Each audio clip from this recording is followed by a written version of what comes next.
วันนี้มาพบกับจินจินนะมื้อนี้กัดจะมารีวิวเครื่องที่เราสั่งจากน้ำฝนแสงอุ่นทองคือเก่าทะเลนะเขาบอกไปแล้วเมื่อวานนี้ว่าเราจะสั่งเครื่องจากน้ำฝนแสงอุ่นทองมื้อนี้กัด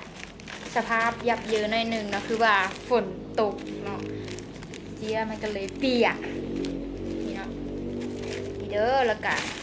เครื่องทางในกับปลอดภัยน้อยนึงบางอันกับถึกน้ำเนาะนี่เด้อเราสั่งเด้อมีมากกะลอง5 อันถุง10 ล็อก5 ถุงเนาะค่าส่งต่างหากเนาะรวมเงินทั้งหมด185,000เนาะเด้อเดี๋ยวเราไปเบิ่งอันแรกกันเลยแล้วเราก็สิบอกนะถ้าใครยังบ่ฮู้ทางการติดต่อของน้ำฝนเนาะเราจะทิ้งไว้ทางหน้าคลิปเลยเด้อเป็นรูปเนาะเดี๋ยวเราไปเบิ่งอันแรกเนาะอันแรกก็จะเป็นสกุซี่มันกะลองสีฟ้านะอันนี้มันกระติดบ่ได้เด้อมันถึกน้ำมันนะเราจะเอาสกอตติดเอาเนาะนี่เนาะจะเป็นมากะลองสีฟ้าจะเป็นแพ็กเกจของแบรนด์ I Love Scusi เนาะแล้วก็มีดู Not Eat นี่เนาะก็จะเป็นสีฟ้าเราได้มาแล้วเด้อ6 สีเหลืออีกสีเดียวก็ครบ7 สีแล้วเนาะอันนี้จะเป็นสีฟ้ามีเบาเซนสีทองเนาะเบาเซนมีทุกสีต่อมาก็จะเป็นสีเหลืองกัดติดได้เด้อมันกัดถึกน้ำอยู่แต่มันกัดติดได้เนาะสีเหลืองปลอดภัยอยู่แต่เฮากับบ่มักสีเหลืองเนาะเฮามักสีฟ้ากับสีเขียวส่วนหลายสีเหลืองกับบ่ปานได้เนาะสีเหลืองมันแล่ไวต้องรีวิวไวๆเด้อมื้อนี้เด้อเพราะว่ามันก็เป็นคือเก่าหั่นแหละเนาะกล้องจับเวลาเนาะคือว่าบ่ได้เอากล้องมาถ่ายเนาะ1 นาทีแล้วเดี๋ยวเฮามาแกะเนาะ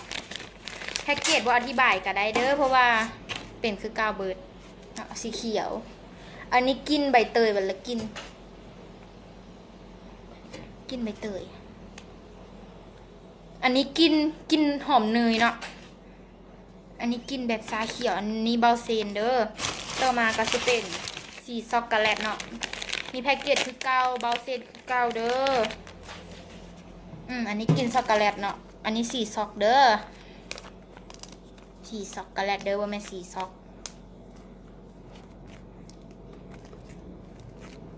ต่อมาก็จะเป็นสีครีมเดี๋ยวเรามาแกะเนาะ2 นาทีแล้วเดี๋ยวจะบรรบทันเด้อนี่เด้อสีครีมเนาะเบาเซนอีกอย่างคือเก่าเบิดเลยเนาะนี่เด้อสีครีมต่อมาก็จะเป็นถุง10 ล็อกที่เราได้สั่งมาใส่สกุซี่เนาะถุง10 ล็อกเด้อนี่เนาะนี่เด้อเราสั่งมา5 ถุงเนาะนี่เด้อ1 2 3 4 5แล้วจะเป็นถุง10 ล็อก5 ถุงคือว่าเราสั่งมาใส่สกุซี่เนาะ